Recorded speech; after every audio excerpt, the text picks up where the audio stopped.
მთავარი არხი ხელისუფლების მთავარი სამიზნეა, რაში დასჭირდა პროკურატურას ნიკა გვარამიასთვის ახალი ბრალის წარდგენა. ეპარქიის გადაბარება და პირისპირ შეხვედრა დახურულ კარს მიღმა. ჭყონდიდის ახალი მიტროპოლიტი მეუფე პეტრესთან შესახვედრად სინოდის სხვა წევრებთან ერთად ჩავიდა. საღამომშვიდობის თქვენ უყურებთ მთავარს 6-ზე, მე მიშა სესიაშვილი ვარ. მთავარი არხი ხელისუფლების მთავარი სამიზნე ხდება. ხმაურიანი თემების გადაფარვას პროკურატურა ისევ ნიკა გვარამიას საქმით ცდილობს. მთავარი არხის გენერალურ დირექტორს დღეს ახალ ბრალს წაუყენებენ. საგამოძიებო უწყებაში გვარამია 7 საათისთვისაა დაბარებული. კონკრეტულად რას ედავება მას პროკურატურა ახლად წაყენებული ბრალის მიხედვით და რას ცვლის ეს ახალი მოცემულობა გვარამიას საქმეში, ნათია ტრაპაიძე განაგრძობს თემაზე საუბარს პირდაპირ ეთერში. ნიკა გვარამია ადვოკატთან ერთად გენერალურ პროკურატურაში ზუსტად 1 საათში მოვა და სწორედ მაშინ გახდება ცნობილი კონკრეტულად რას ედავება ამ შემთხვევაში საგამოძიებო უწყება მთავარი არხის გენერალურ დირექტორს. ამ ეტაპზე მხოლოდ ცნობილია, რომ ახალი ბრალის ფორმულირება არის სისხლის სამართლის კოდექსის 240 მუხლი, რომელიც თანამდებობრივი უფლებამოსილების ბოროტად გამოყენებას გულისხმობს, რამაც მნიშვნელოვანი ზიანი მიაყენა კონკრეტულ საწარმოს ან ორგანიზაციას. ნიკა გვარამიას დღეს გადასცემენ ამ ახალი ბრალის დადგენილებას და გააცნობენ დეტალებზე, როგორც უკვე გითხარით, ჩვენთვისაც და მისთვისაც მეტი დეტალი სწორედ ამ პროცედურის დამთავრების შემდეგ გახდება ცნობილი. ეს იქნება რიგით მესამე ბრალი, რომელიც ნიკა გვარამიას ექნება წაყალებული ეგრეთ წოდებული რუსთავი საქმესთან დაკავშირებით. როგორც მისი ადვოკატი ამბობს, ეს მუხლი ვერ გახდება გვარამიასთვის აღკვეთის შეცვლის საფუძველი, რადგან ნიკა გვარამიას არ აქვს დარღვეული გირაოს პირობები, თუმცა გამომდინარე იქიდან, რომ ისინი თავიდანვე თვლიან, რომ ეს საქმე არის პოლიტიკურად მოტივირებული, ნიკა გვარამიას ადვოკატს მიაჩნია, რომ იმ შემთხვევაში თუ იქნება პოლიტიკური დაკვეთა, მაშინ პროკურატურა იმოქმედებს სწორედ ამ დაკვეთის შესაბამისად. რაც შეეხება მიზანს პროკურატურისას, ჩვენ რა თქმა უნდა ვკითხეთ თუ რა მიზანი აქვს პროკურატურას და რატომ ცდილობს გვარამიას ბრალის დამძიმებას ასე პერიოდულობით, როგორც დიტოს აძაგლიშვილმა გვითხრა, მისი შეფასებით ეს არის ერთგვარი ტაქტიკა ხელისუფლების, რომ ყოველთვის როცა მისთვის კრიტიკული საკითხების და თემების წინ წამოწევა მოხდება, რამენაირად შეეცადოს, რომ გადაფაროს ეს თემები საზოგადოებაში. ბევრი მიზანი შეიძლება გქონდეთ, მაგალითად ქვეყანაში არსებული პრობლემების გადაფარვა და მე პირადად მაგალითად ძალიან გამიკვირდა როცა გამოაშკარავდა, რომ თადუმაც დიპლომი არ აქვს, ან ყოველ შემთხვევაში რაღაც ძალიან საეჭო დიპლომი აქვს, ან არ იცის რაღაც ვინ დაწერა დიდოსტატის მარჯვენა, იმ დღეს ან მომდევნო დღეს რო არ წაუყენეს ბრალი ნიკა გვარამიას, ესეც გამიკვირდა, იმიტომ რომ ჩვენი გადასაფარი საშუალება არის მიმდინარე საქმე ნიკა გვარამიას მიმართ. სხვა რეალურად მიზანი პროკურატურას რა თქმა უნდა აქვს ის, რომ მთავარი არხის რაღაცნაირად დამუხრუჭება შეძლოს, იმიტომ რომ რეალურად რაც უფრო წარმატებული ხდება ეს კომპანია და რაც უფრო მეტი ადამიანი იწყებს მის ყურებას, ბუნებრივია რომ ხელისუფლება შეეცდება რომ მეტი პრობლემები შეგვიქმნას. სამართლებრივად პატიმრობის მოთხოვნის საფუძველი არ არსებობს, იმიტომ რომ ნიკა გვარამია რამდენჯერაც დაიბარეს, იმდენჯერ გამოცხადდა, არც არსად არ წასულა, არც მოწმეებთან კომუნიკაცია არ ქონია, შესაბამისად საფუძველი ამაზე არ არსებობს, მაგრამ ცხადია პროკურატურა ამ შემთხვევაში არის უბრალოდ ივანიშვილის მითითების შემსრულებელი და თუ კი ესეთი მითითება იქნება გაცემული, გამორიცხული არ არის რომ ეს გააკეთონ კიდეც. როგორც უკვე გითხარით, ზუსტად 1 საათში გამოცხადება ნიკა გვარამია ადვოკატთან ერთად გენერალურ პროკურატურაში და ჩაიბარებს ახალი ბრალის დადგენილებას, რომლის შემდეგაც გახდება უკვე ცნობილი კონკრეტულად რა ახალი ეპიზოდი აღმოაჩინა რუსთავი საქმეში საგამოძიებო უწყებამ და რითიც ცდილობს ნიკა გვარამიასთვის ბრალის დამძიმებას. ნათია ტრაპაიძე საუბრობდა ნიკა გვარამიას საქმეზე. და ისევ ეკლესიაში მიმდინარე პროცესები. მეუფე პეტრე ჭყონდიდის ეპარქიის ყოფილი წინამძღოლი მონასტერში მიდის. ეპარქიას კი ახალ მიტროპოლიტს მეუფე გრიგოლ კაციას ის უახლოეს დღეებში გადააბარებს. პროცესი უკვე დაიწყო, რასაც წინ უძღოდა საათნახევრიანი შეხვედრა დახურულ კარს მიღმა. ჭყონდიდის ახალი მიტროპოლიტი მის წინამორბედთან შესახვედრად მარტვილში მარტო ვერ ჩავიდა და თან 3 მღვდელმთავარი იახლა, მათ შორის ქორეპისკოპოსი თეოდორეც. გიგლა თუმანიშვილი მარტვილიდან შემოგვიერთდება პირდაპირ ეთერში. გიგლა, პატრიარქის ბრძანების თანახმად მეუფე პეტრე შიომღვიმის მონასტერშია გამწესებული, რამდენად მისაღებია ეს გადაწყვეტილება განყენებული მღვდელმთავრისთვის. მიშა ცალსახად შეიძლება ითქვას, რომ მეუფე პეტრემ უარი თქვა შიომღვიმის მონასტერში გამწესებაზე და ის ამბობს და დღევანდელ შეხვედრაზეც, რომელიც დაახლოებით 1 საათის წინ დასრულდა, მან ითხოვა, რომ ის არ გაუშვან შიომღვიმის მონასტერში და ის აქვე ჭყონდიდის ეპარქიაში წმინდა ამბროსი ხელაიას სახელობის მონასტერში გაუშვან. დააკმაყოფილებს თუ არა მისი უწმინდესობა ამ მოთხოვნას მეუფე პეტრეს მხრიდან, ჯერჯერობით უცნობია, თუმცა მღვდელმთავრებს აქვთ იმედი, რომ მისი სურვილი იქნება დააკმაყოფილებული. რაც შეეხება შეხვედრას, გადაბარების პროცესის ძირითადი ეტაპი შეიძლება ითქვას, რომ დღეს განხორციელდა და მეუფე პეტრე სავარაუდოდ უკვე რამდენიმე დღეში დატოვებს ამ მონასტერს, სადაც ის ცხოვრობდა და რეზიდენციას, სადაც 15 წლის განმავლობაში უწევდა მას ყოფნა. შეფასებები გაკეთდა და დღეს მღვდელმთავრებმა თქვეს, რომ სწორი გადაწყვეტილება იქნა მიღებული, რომ მსგავსი გზით მოხდა გადაბარების პროცესი, გულისხმობენ წყნარ სიტუაციას. ასევე ჩვენ ვესაუბრეთ მეუფე გრიგოლს, რომელმაც უნდა შეცვალოს მეუფე პეტრე და ის ამბობს, რომ და სთხოვა კიდევაც მეუფე პეტრეს, რომ რამდენიმე დღის განმავლობაში დარჩეს და გადაბარების პროცესში მიიღოს მონაწილეობა. ჩვენ გადავიბარეთ ეპარქია, მეუფემ გადააბარა ეპარქია, მეუფე გრიგოლი დარჩება აქ, იმსახურებს ჭყონდიდის ეპარქიაში. მეუფე პეტრე მონასტერში წავა, რომელ მონასტერში ჯერ არ ვიცით, ველოდებით თბილისიდან პატრიარქის პასუხს, არა, არის მეუფის თხოვნა, რომ შესაძლებელია აქ რომელიმე ერთ-ერთი მონასტერი გამოირჩეს, პატრიარქის პასუხს ველოდებით ჯერ და ან იმ მონასტერში დარჩება, ან წავა შიომღვიმეში. შიომღვიმეში არ წავა, არა. თბილისში. გადაწყვეტავს თვითონ. პატრიარქი გადაწყვეტავს. არა, მე გადაწყვეტავ. კი. ჩემი არჩევანი არის თხოვნა ინჩხურის წმინდა ამბროსი ხელაიას სახელობის მონასტერში. მე მარტივად დავთმე გუშინაც ეს მდგომარეობა. შეფასებაზე იგივე აზრზე ვრჩები, მაგრამ გადაბარებასთან მიმართებაში პრობლემა რომ მქონოდა, მაშინ დავრჩებოდი, ესე იგი წავიდოდი კომპრომისზე. ვეხმარება გადაბარებაში, ვეხმარება. ძალიან ბევრი არის გაკეთებული ამ ეპარქიაში, კიდევ უნდა გაკეთდეს, ჯერ რჩება, უნდა დაასრულოს მშენებლობა, მამები, დედები თუ აქვს სურვილი დარჩებიან, არავინ არ იქნება დასჯილი და ასე ვთქვათ, ველანი ვარ დროებით აქ და ვემზადებით დაბრუნებისათვის სოხუმში, ოჩანჩი რა დრანდა. ჩვენ ვკითხეთ დღეს მღვდელმთავრებს იმ გადაწყვეტილების შესახებ, რომელიც მიიღეს მათ წმინდა სინოდზე ერთხმად, რომ დაუჭირეს მხარი მეუფე პეტრეს განყენების საკითხს, თუმცა მათი უმრავლესობა ამბობს, რომ ეს გადაწყვეტილება იძულებით იქნა მათი მხრიდან მიღებული იმის გამო, რომ მეუფე პეტრე მათ სხვა გზა აღარ დაუტოვა, ყოველ შემთხვევაში ასეთია შეფასებები მღვდელმთავრების მხრიდან. რაც შეეხება გადაწყვეტილებებს ჭყონდიდის ეპარქიის სასულიერო პირების მხრიდან, ისინი საბოლოო ჯამში რამდენიმე დღეში ჩამოყალიბდებიან, დატოვებენ თუ არა ეპარქიას და გადაყვებიან თუ არა მეუფე პეტრეს, თუმცა ჩვენთან საუბარში ერთ-ერთმა მონაზონმა უკვე დაადასტურა ის ინფორმაცია, რომ ის არაპირებს დარჩენას მეუფე გრიგოლის მმართველობის ქვეშ და ის წავა რეზიდენციიდან და მათ შორის ეპარქიიდან და გააგრძელებს მოღვაწეობას უკვე მონასტერში, თუმცა რომელ მონასტერში იქნება და იცხოვრებს, ის ჯერჯერობით უცნობია, ის ამბობს, რომ თუკი მეუფე პეტრე წავა რომელიმე მონასტერში, ეპარქიაში, მაშინ ის გაყვება მას.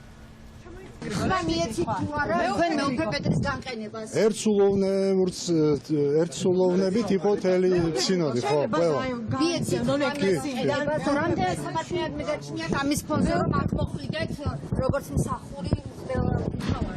ნუ ასე მოხდა ეს სამართლიანია, ხო. უბრალოდ ჩემთვის შეუძლებელია ესეთ უპრინციპო ადამიანთა მსახურება. გრიგოლ კაციას. დიახ, რა თქმა უნდა. მან იცოდა ამ კონკრეტული ფაქტების შესახებ და დიახ, ძალიან ბევრჯერ მეუფემაც აღნიშნა და მე ვთქვი გუშინ, რომ რამოდენიმე კვირების წინ, ანუ 1-2 თვის წინ იყო აქ და ყველაფერი იცის და ადამიანი, რომელიც აი ესე გადაეფარა ამ უზნეობას, მე პირადად ზნეობაზე როგორ უნდა მელაპარაკოს.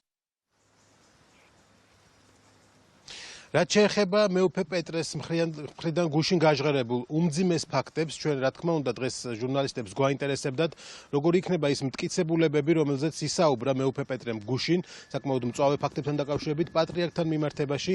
ჩვენ მას ვკითხეთ, აპირებს თუ არა ის გაასაჯაროოს ის მტკიცებულებები, რომელთაც დაადასტურებს თავისი ნათქვამის სამართლიანობას, თუმცა მან თქვა, რომ იმ შემთხვევაში დაიწყებს ამ მტკიცებულებების გასაჯაროვებას და გამოტანას საზოგადოების სამშობლოზე, თუკი რჯულის კანონი მიიმოქმედებს რეალურად საპატრიარქოში და წმინდა სინოდის ფარგლებში და მოხდება ამ საკითხების განხილვა სამართლიანად. როდესაც ვნახე არსებული პრობლემები, სადაც არ შეიძლება კომპრომისზე წასვლა, აღარ წავედი ამ კომპრომისზე და წავედი კონფრონტაციაზე. აქედან გამომდინარე, დანარჩენი ღვთისნება. მე ვითხოვ წლების წინ, მაგრამ გაფართოებული ხდება დებულების თანახმად, მხოლოდ პატრიარქის გარდაცვალების ან დებულების ცვლილების შემთხვევაში. აქედან გამომდინარე, არ მჯერა, რომ ეს არსებული სინოდი ან თავმჯდომარე, ანუ ამ პატრიარქის პირობებში გაფართოებული ხდება იქნება იმისათვის, რომ ეკლესიაში დაიწყოს ცვლილებები, როდესაც სინოდალურ დონეზეც ამის სურვილი ვერ დავინახე გუშინ. შეიძლება ითქვას, რომ დასრულდა გადაბარების პროცესი ჭყონდიდის ეპარქიაში, მას უკვე ახალი მმართველი ყავს მეუფე გრიგოლ კაციას სახით, ხოლო მეუფე პეტრე, რომელიც დაახლოებით 15 წელი იყო მღვდელმთავარი, ის უკვე გააგრძელებს მოღვაწეობას მონასტერში, თუმცა საბოლოოდ რომელ მონასტერში მოხდება მისი გამწესება არ არის ცნობილი, ეს პატრიარქმა თავად უნდა მიიღოს გადაწყვეტილება, მიუხედავად იმისა, რომ მან უკვე თქვა, რომ შიომღვიმის მონასტერში მოღვაწეობს მეუფე პეტრემ, რაზეც მეუფე პეტრესგან მან უარი მიიღო. მარტვილიდან გიგლა თუმანიშვილი გვერდთვებოდა პირდაპირ ეთერში. ახალი დაპირისპირება საერო და სასულიერო ხელისუფლებას შორის. პრემიერმა მეუფე პეტრე დღეს გადატრიალების მოწყობის მცდელობაში დაადანაშაულა. ეკლესიაში არსებულ უმძიმეს კრიზისს გიორგი გახარია პოლიტიკას და რევოლუციურ სცენარს უკავშირებს და ამტკიცებს, რომ ეკლესიას ებრძვიან დესტრუქციული ძალები. მანამდე კი უჩვეულოდ ხანმოკლე 10 წუთიანი ვიზიტით პრემიერ-მინისტრი საქართველოს საპატრიარქოში იმყოფებოდა. გიორგი გახარიას ამ პოლიტიკურ ბრალდებებს მეუფე პეტრემ ჭყონდიდიდან უპასუხა და პრემიერს პოლიტიკურ ფარისევლობაში დაასდო ბრალი. მეუფე პეტრეს თქმით, გახარიას ეს განცხადება ამომრჩეველთა გულის მოგებას ისახავს მიზნად. ის რაც ჩვენ გუშინ ვიხილეთ, ეს გახლავთ მიზანმიმართული შეტევა სახელმწიფოზე და ეკლესიაზე. რა თქმა უნდა, გარკვეული ჯგუფები, რომლებსაც არ სურთ ქვეყნის წყნარი, მშვიდობიანი განვითარება, ცდილობენ სხვადასხვა სახის პროვოკაციებით ზიანი მიაყენონ ჩვენი ქვეყნის ხვალინდელ დღეს. ასეთი მცდელობა ჩვენ რამდენიმე ხნის წინ ნახეთ, როდესაც რევოლუციურ სცენარს გვიგეგმავდნენ სახელმწიფოს და მთავრობასთან მიმართებაში, დღეს როგორც ჩანს, გადაწყვიტეს დესტრუქციული ქმედებებით შეიტანონ გაურკვევლობა ეკლესიაში. რა თქმა უნდა, ეს არის დაუშვებელი და რა თქმა უნდა, ჩვენ ყველას კარგად გვესმის, რომ საქართველოს პატრიარქი არის სიმბოლო ეკლესიის და სიმბოლო სახელმწიფოებრიობის და არავის არ მივცევთ იმის უფლებას, რომ ვერც სახელმწიფოში და ვერც ეკლესიაში მსგავსი დესტრუქციული ქმედებებით რისკის ქვეშ არ დააყენონ ჩვენი ხვალინდელი დღე და ჩვენი შვილების ხვალინდელი დღე. რაც შეეხება შეფასებას მოვლენების, ვიტყოდი, რომ ესეთი უფრო ღირსეული უნდა იყოს ქვეყნის პირველი პირისა, იმიტომ რომ აშკარად ჩანს თეთრი შავზე, რომ ეკლესიაში არის პრობლემები.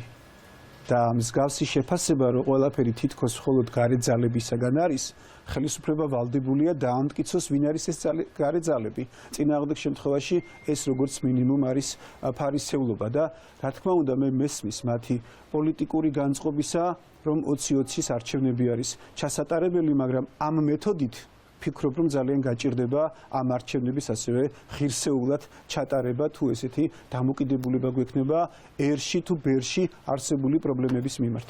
ასევე მინდა განვაცხადო, რომ უსამართლობა, შერჩევითი სამართალი და უწმინდურება ვერანაირად ვერ იქნება სიმბოლო ჩვენი სახელმწიფოებრიობისა. ეს არის მხოლოდ სიმბოლო პოსტსაბჭოთა საქართველოსი. სახელმწიფო გადატრიალების მცდელობაში დაგადანაშაულეთ. რას ვიტყვი, ღმერთმა შეუნდოს. ოპოზიცია კი მეუფე იაკობის ხმაურიან განცხადებებთან დაკავშირებით გამოძიების დაწყებას ითხოვს. ამ წუთებში განცხადებას აკეთებს პარლამენტის ფრაქცია ნაციონალური მოძრაობის წევრი, რომელსაც ჩვენ პირდაპირ ეთერში ვთავთ. როგორც ჩანს, ბიძინა ივანიშვილისთვის აღარ არის უკვე საკმარისი ის, რომ მან გასული წლების მანძილზე მიიტაცა ყველა ინსტიტუტი ჩვენს ქვეყანაში და ფაქტიურად მიიტაცა ქართული სახელმწიფო და მან გადაწყვიტა, რომ ეხლა უკვე უნდა დაეპატრონოს საქართველოში ყველაზე მაღალი ავტორიტეტის მქონე ინსტიტუტს საქართველოს ეკლესიას.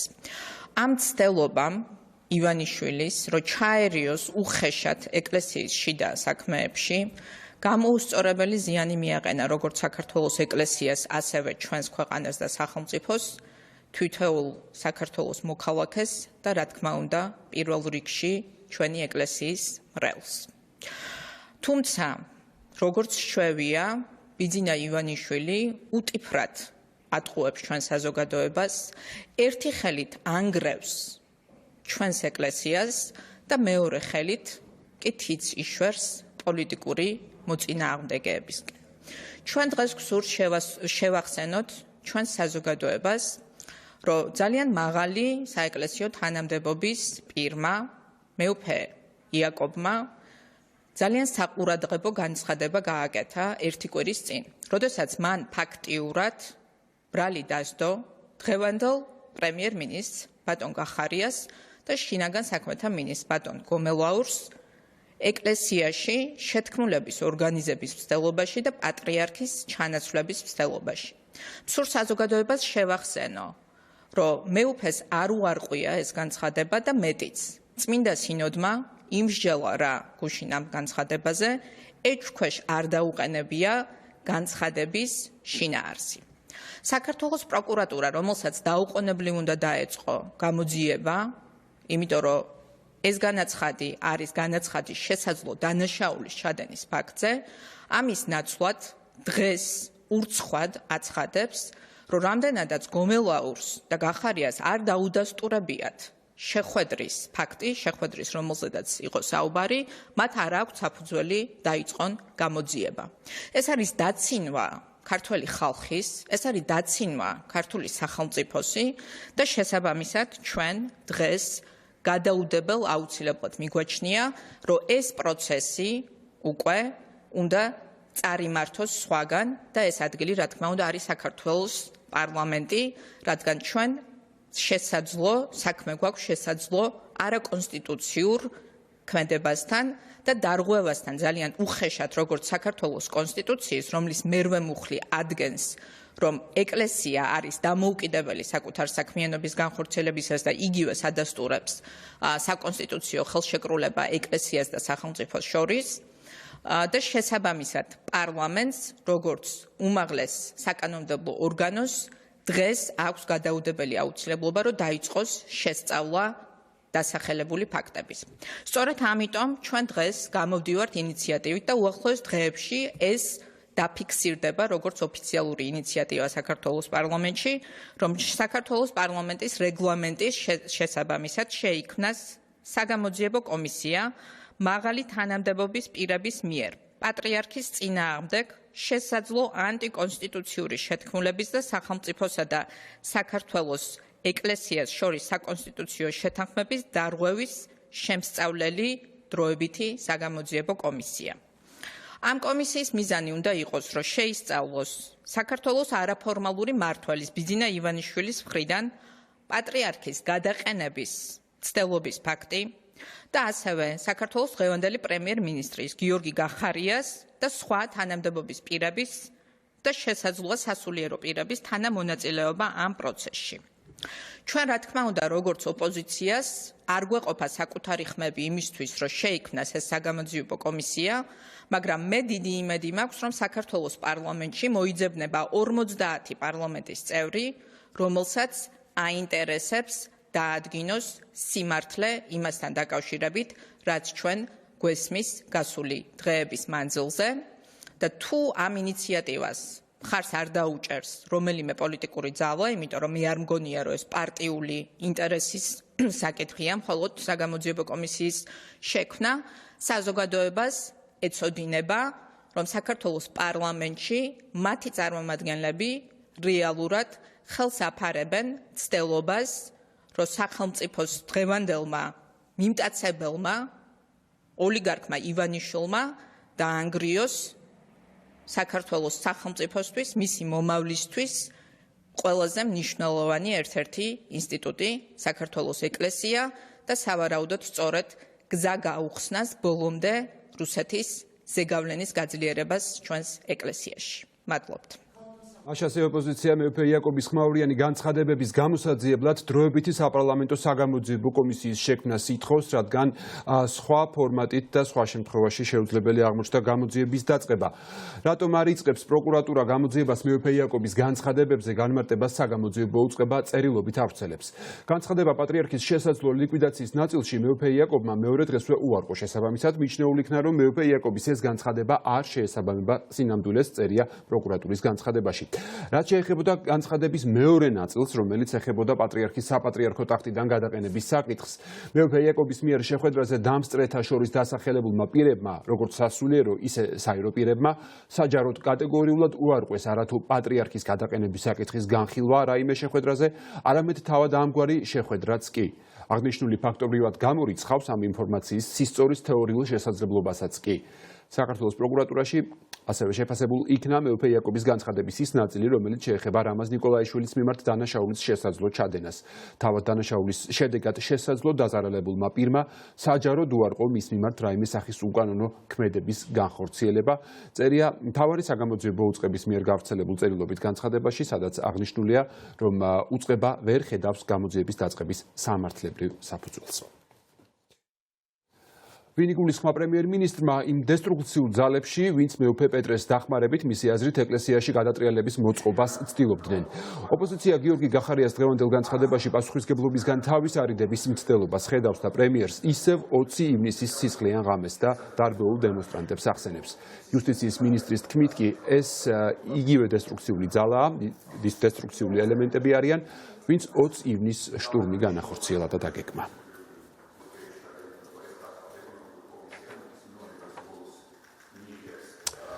ნინო სამყურაშვილი შემოგვიერთდება თემის დეტალებით პირდაპირ ეთერში. ნინო, რა გამოხმაურება მოყვა პრემიერ-მინისტრის დღევანდელ განცხადებას და ვინ როგორ შეაფასა ეს გამოსვლა?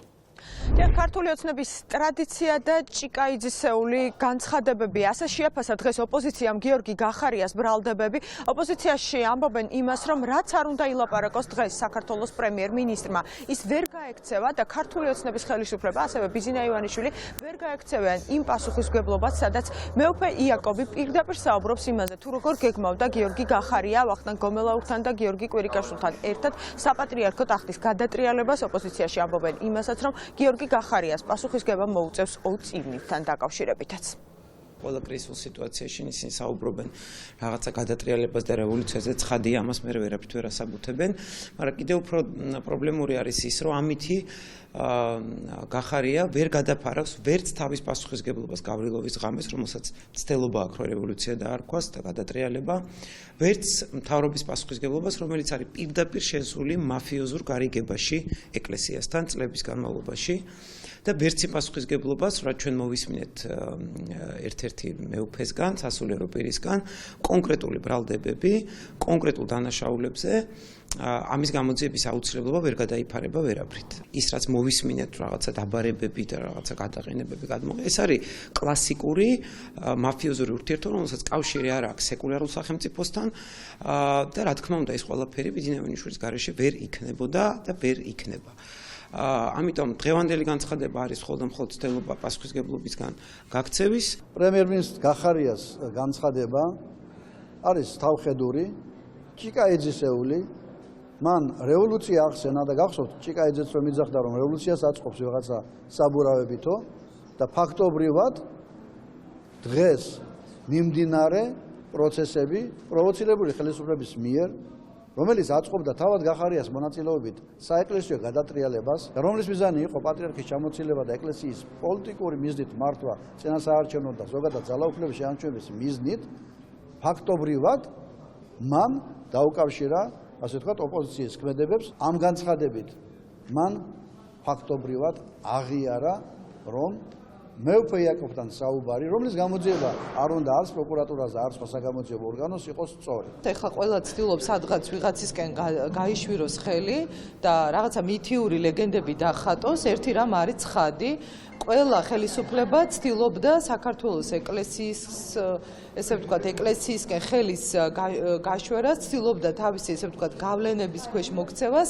ყველას ჰქონდა ცდუნება, რომ ეს უდიდესი ავტორიტეტი, რაც აქვს ისტორიულად მართლმადიდებელ ეკლესიას გამოიყენებენ და ამიტომ ვის რას რახვები აქვს ეს მოგვიანებით გამოჩნდება. მე მგონია რომ ვიღაცამ გადაწყვიტა ისეთ აკრძალულ ველში შესვლა კონტროლის მოსაპოვებლად თუ თავისი ინტერესების გასატარებლად, რომელიც ყოველთვის მარცხით მთავრდება.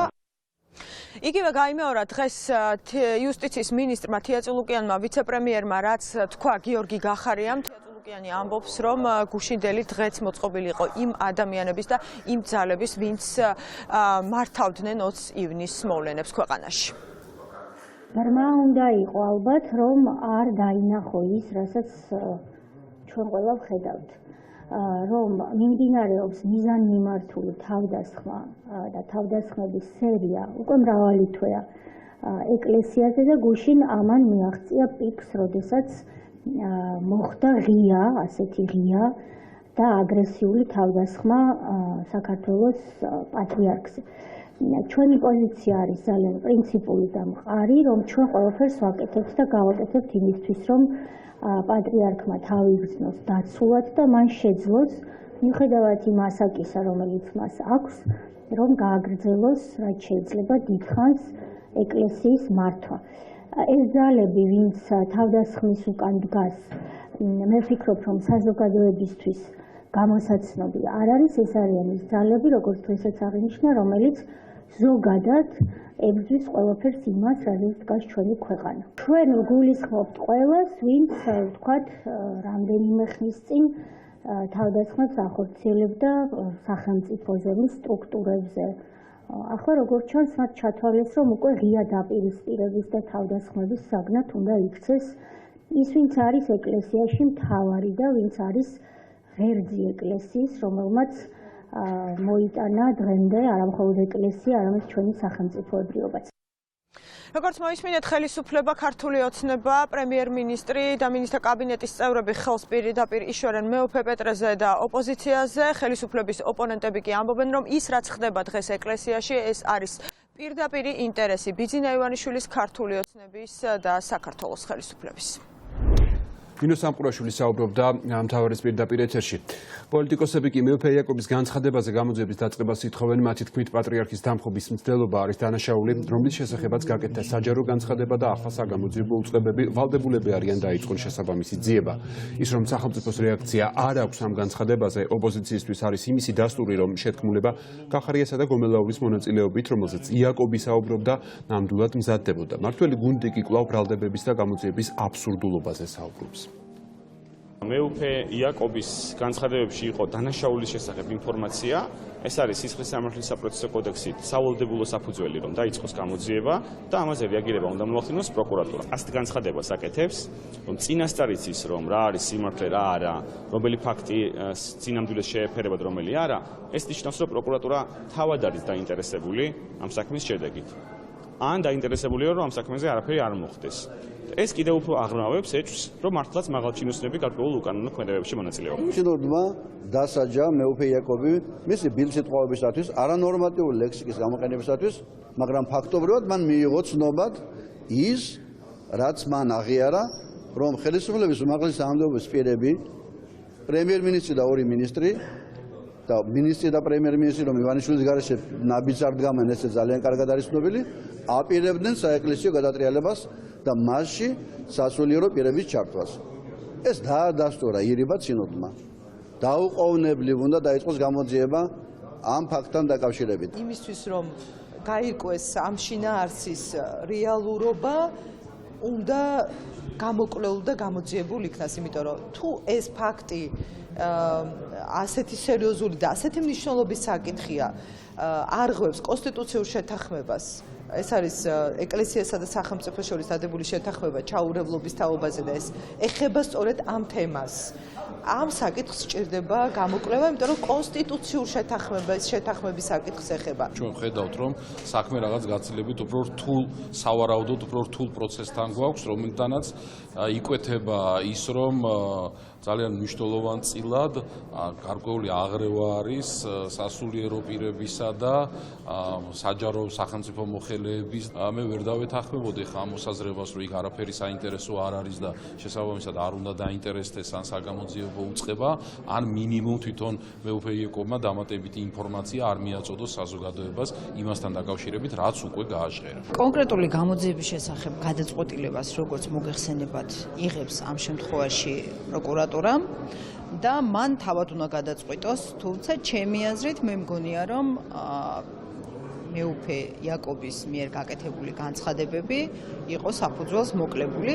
მან პრინციპში გუშინდელი შენდობის თხოვნით ეს ჩემი აზრით აღიარა და აქედან გამომდინარე ამას საფუძველი არ აქვს და საფუძველი არ ქონდა მის განცხადებებს. აქედან გამომდინარე მგონია, რომ პროკურატურამ მიიღო სწორი გადაწყვეტილება, რომ არ დაიწყო გამოძიება. როგორ უყურებს მამა გიორგი მამალაძე სინოდის გადაწყვეტილებას შეწყალების შუამდგომლობით მიმართოს პრეზიდენტს და საერთოდ როგორ აფასებს მსჯავრდებული დეკანოზი ეკლესიაში განვითარებულ მოვლენებს. დღეს საპატიმროში დეკანოზი მისმა ადვოკატმა მოინახულა მიხეილ რამიშვილმა ცოტა ხნის წინ დატოვა სასჯელ აღსრულების დაწესებულება თუ რა განცხადება გააკეთა მან და რა გზავნილები გამოიტანა საზოგადოებასთან ვასილ დაბრუნდაშვილი გვერდება პირდაპირ ეთერში ვასილ გისმენთ. მიშა დეკანოს გიორგი მამალაძის ინტერესების დამცველმა გლდანის ციხე დატოვა ცოტა ხნის წინ ადვოკატმა ჩემ გაგაცნო დეკანოზის წერილი, რომელიც მან გამოატანა ჟურნალისტებთან, როგორც ამ წერილში აღნიშნული არის და როგორც ეს ადვოკატმა ჟურნალისტებს უთხრა, დეკანოზი მადლობას წირავს სინოდს გუშინდელი გადაწყვეტილების შესახებ და ის იმედს იტოვებს, რომ მისი გათავისუფლება უახლოეს პერიოდში მოხდება. ასევე ამ წერილში აღნიშნული არის, რომ დეკანოზი გამოთქვავს იმედს, რომ გათავისუფლების შემდეგ მას მიეცემა თავისუფლად განცხადებების გაკეთების შესაძლებლობა. ჟურნალისტებმა ჩვენ ასევე ვკითხეთ ადვოკატს რა მდგომარეობაში არის დაკავებული დეკანოზი და ადვოკატი ადასტურებს, რომ დაკავებული დეკანოზის ჯანმრთელობის მდგომარეობა ამ დრომდე საკმაოდ მძიმეა. დეკანოზი გიორგი მამალაძე ის მადლობს სული წმინდა ღმერთს, რომელმაც საქართველოს მართლმადიდებელი ეკლესიის წმინდა სინოდს მიაღებინა შეწყალების შუამდგომლობის გადაწყვეტილება და იმედოვნებს საქართველოს პრეზიდენტი და ხელისუფლება ყველაფერს იღონებს შუამდგომლობის დასაკმაყოფილებლად. იგი იმედს გამოთქვამს, რომ საპატიმროდან განთავისუფლების შემდეგ ექნება საშუალება დააფიქსიროს თავისი პოზიცია მთელ რიგ საკითხებთან დაკავშირებით. ამავდროულად მისთვის სინოდზე და სინოდის შემდგომ განვითარებული მოვლენები დაკავშირებული მიტროპოლიტ პეტრესთან არის უაღრესად მძიმე და იმედოვნებს, რომ ნათელი ქრისტესი გაგვანათლებს ყოველთან. ეს არის მისი პოზიცია.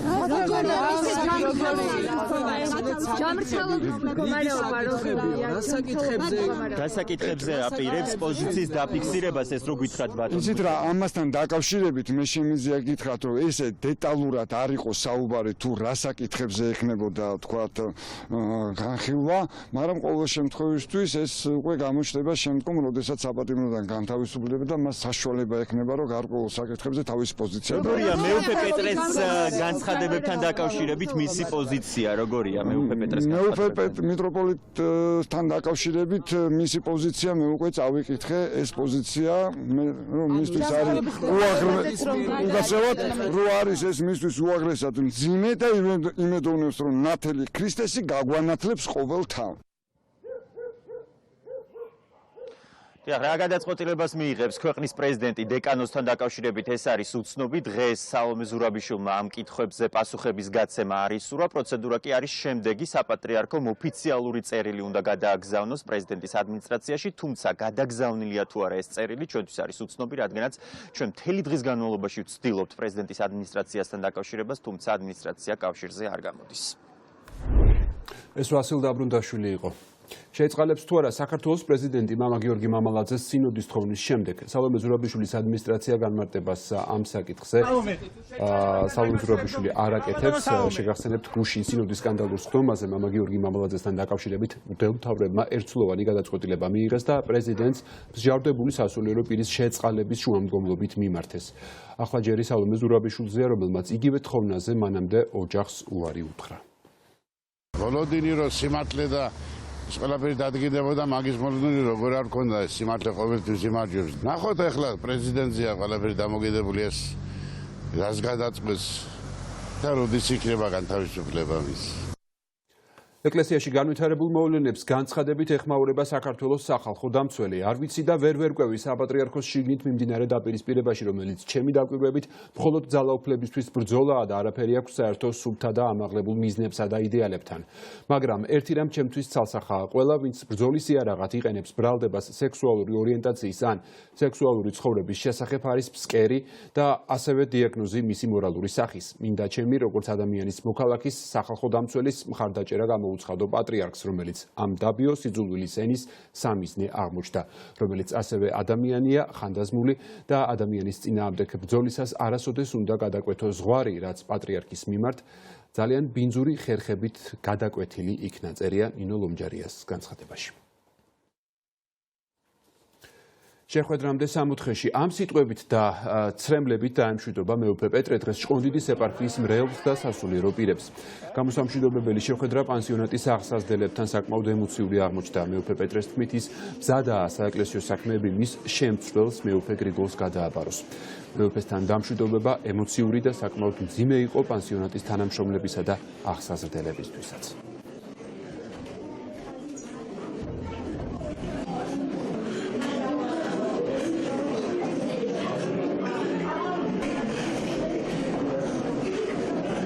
მოვედი რა გასამხნევებლად რა ვიცი ხა დამიშვიდობები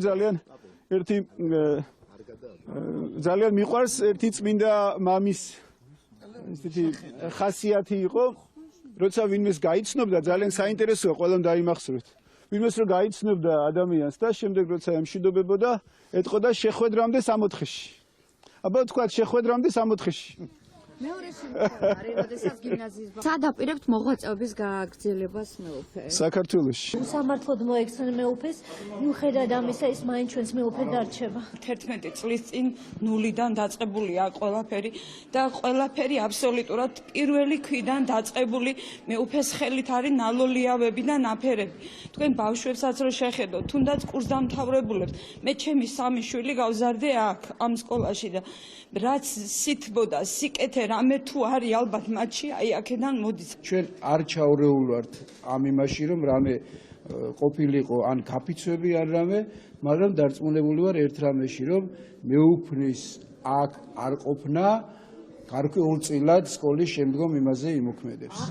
მე პირადად აქ მუშაობდი, ემა, გეტყვი მუშაობდი 4 წელი შემისრულდა ოქტომბერში და დღეიდან ფაქტიურად გუშინდა ვტოვებ ამ თანამდებობას, რომელიც არის პრორექტორის თანამდებობა.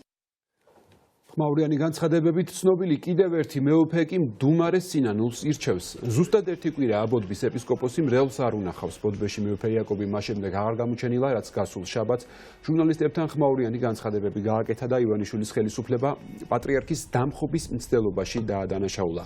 ბოდბის ეპისკოპოსმა, რომელმაც ეს ბრალდებები არაერთხელ გაიმეორა, განმარტებების გაკეთება არც გუშინ სინოდის ხდომაზე არ ისურვა და შენობაში საპატრიარქოს შენობაში ისე შევიდა და გამოვიდა, რომ საზოგადოების წინაშე ის აღარ გამოჩენილა.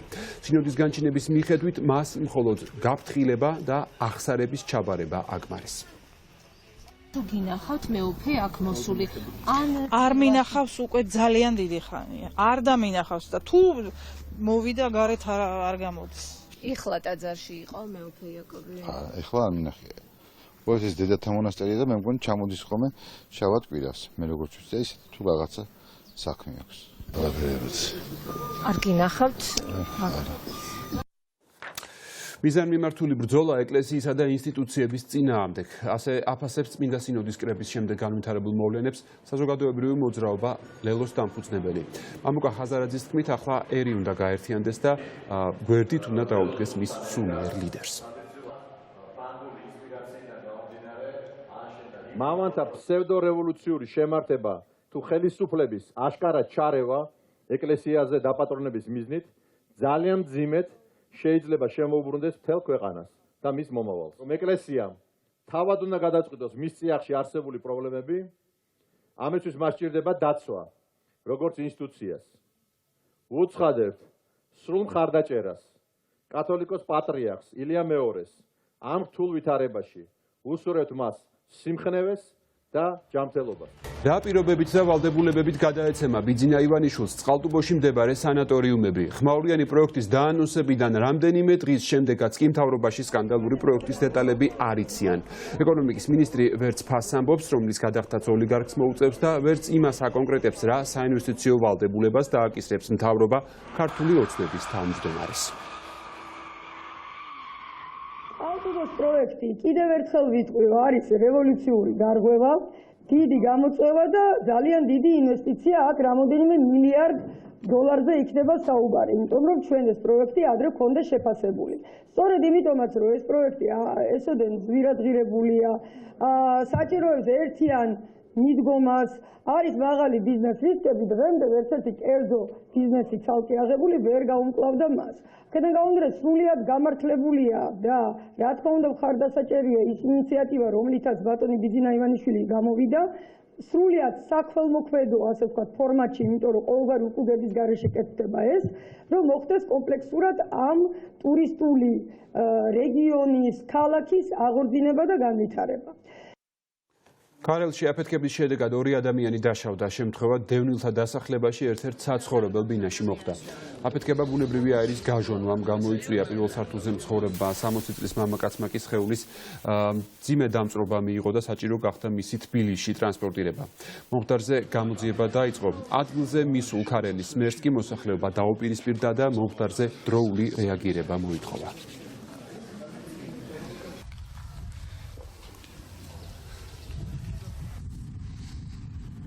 სანამ ფანჯრები და კარებები ჩაჯდება და გაკეთდება, ეხლა შეგვიძლია სასტუმროში გადაგიყვანოთ და გადაგიხადოთ აბა რომ სასტუმროში კი დილასაც ხო შემოგთავაზეთ მე და თქვენ წახვედით ნათესავთან. კარგი, გაჩერდიე. აგი აქა ვართ. არა ლაპარაკო ნორმალურად. გაკეთებით. შენა მოდიხარ მარტო ქვილი და პესოკირო იყო და ზეთიდან. კიდევ აქა ვცხოვრობ. ღამის 3 საათზე ვიგრძენი დიდი აფეთქება და სულ ყველანი გამოვედით გარეთ.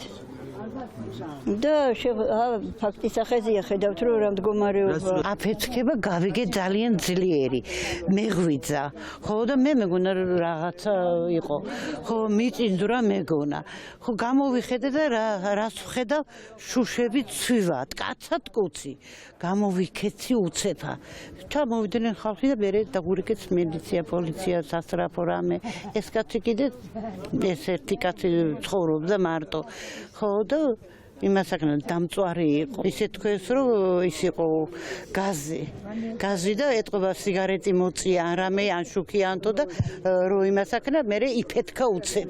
ბურიაკი იდგა მაგარი. და სუნი იდგა საშინი. და გადეთ პანჯერაში გამოვიხედე რაღაც ნამსხვრევები ისმო. გამოვიდი რა შეხედა ბეთანგრეული სულფლიანად. სულ გაოხრდა გადიელდა სულ. საჭმლის გასაკეთებელი ორკამფორიანი გაზია, რაც არის დაზიანებული იყო და ამ დაზიანების შემთხვევაში მოხდა ეს ყველაფერი. ევაკუაცია 4 ადამიანი გავიყვანეთ დღესდღეობით სასტუმროში, დანარჩენმა ყველა მოარი განაცხადა. ადგილზე გავეცანით ინფრასტრუქტურულად დაზიანებულ შენობას. ამ დროისთვის მიმდინარეობს ექსპერტების მხრიდან მუშაობა.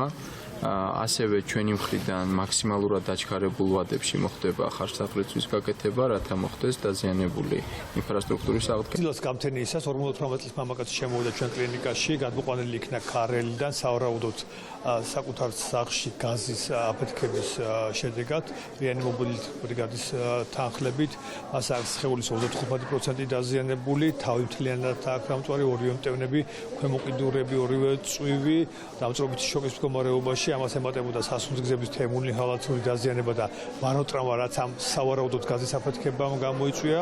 ამ წუთისაც არის მოთავსებული დამწვრობისათვის რეანიმაციის განყოფილებაში. მისი მდგომარეობა ჩვენთან სამწუხაროდ საკმაოდ მძიმეა. საზარელი შემთხვევა მოხდა დიღომში, ქალბატონს, რომელიც მიუსაფარ ძაღლებს სულიდა, სავარაუდოდ ჩინაური ცხოველები მოპარეს, შემდეგ კი დახოცეს და დემონსტრაციულად დაყარეს. ქალბატონი 5 ძაღლს სულიდა, ძაღლები რამდენიმე დღის წინ დაიკარგა, საბოლოოდ კი მათ დახოცილებს მიაგნეს. ისინი სავარაუდოდ ცეცხლსასროლი იარაღით მოკლეს.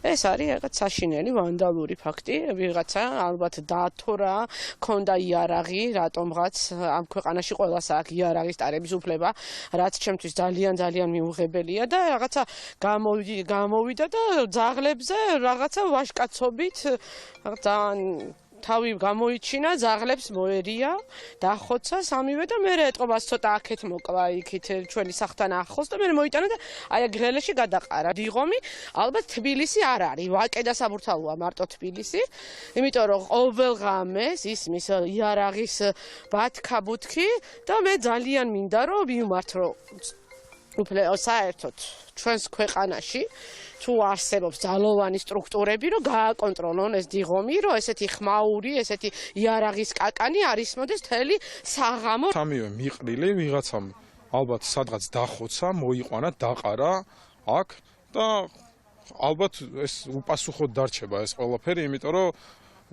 არავინ არაფრის გამოძიებას არ აპირებს. ეს ისეთი აგრესიის გამოხატულება, რომ შეიძლება ნებისმიერ ადამიანს დააჭედოს შუბში. ტყვია და იქიდან გამომდინარე, რომ ცხოველები არის და არ ისჯება ამის გამკეთებელი, შეიძლება არც ადამიანის მოკლაზე არ დაისაჯოს.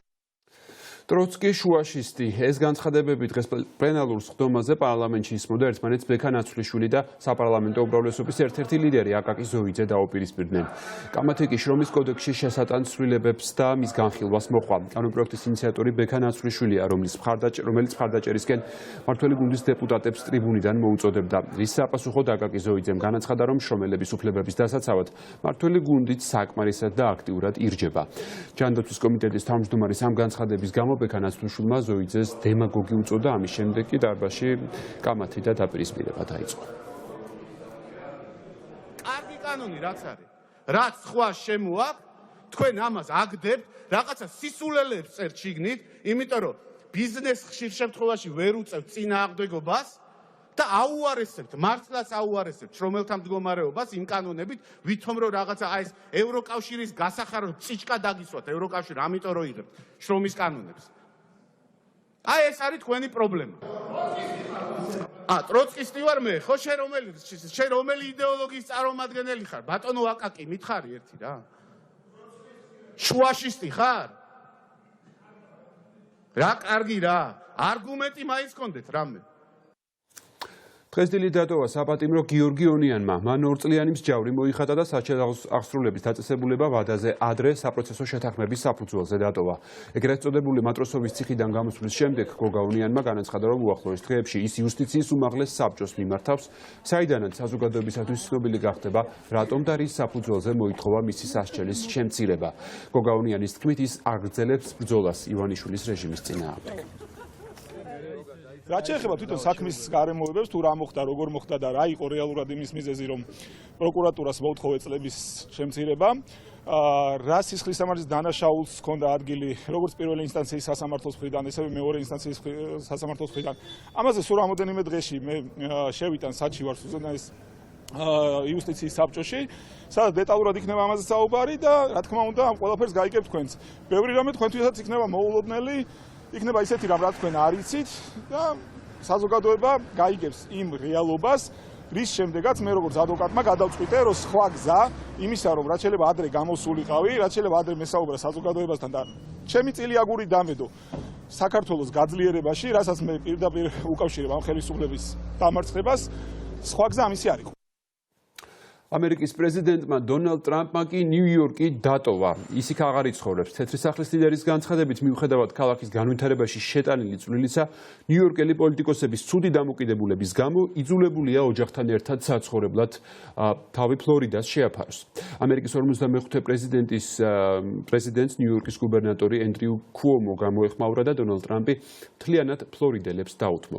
აღსანიშნავია, რომ საპრეზიდენტო ვადის დასრულებამდე დონალდ ტრამპი ოჯახთან ერთად თეთრ სახლში ცხოვრობს და მხოლოდ ვადის ამოწურვის შემდეგ გადავა საცხოვრებლად ფლორიდაში.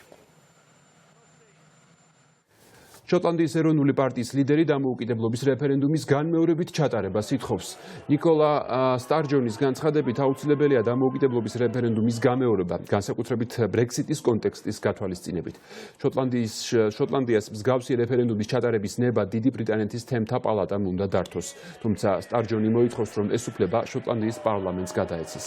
2014 წელს ჩატარებული დამოუკიდებლობის რეფერენდუმში კი მოსახლეობის უმეტესობამ მხარი დაუჭირა დიდი ბრიტანეთის შემადგენლობაში, გაერთიანებული სამეფოს შემადგენლობაში დარჩენას.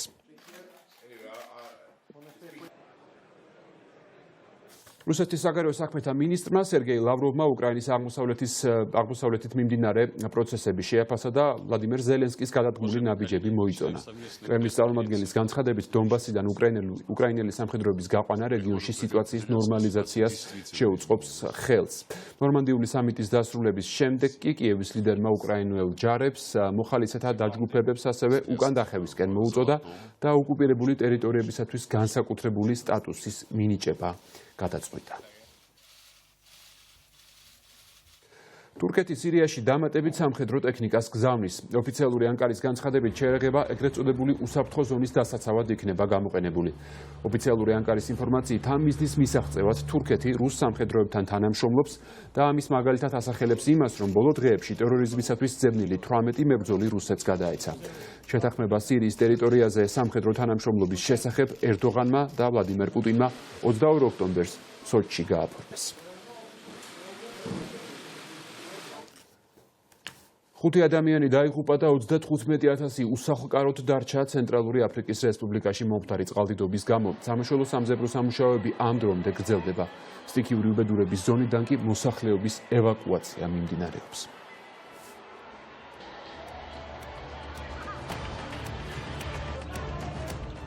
ასეთი იყო ახალი ამბები ამ დროისთვის. მთავარი პირდაპირ ეთერში უკვე 9 საათზე დაბრუნდება.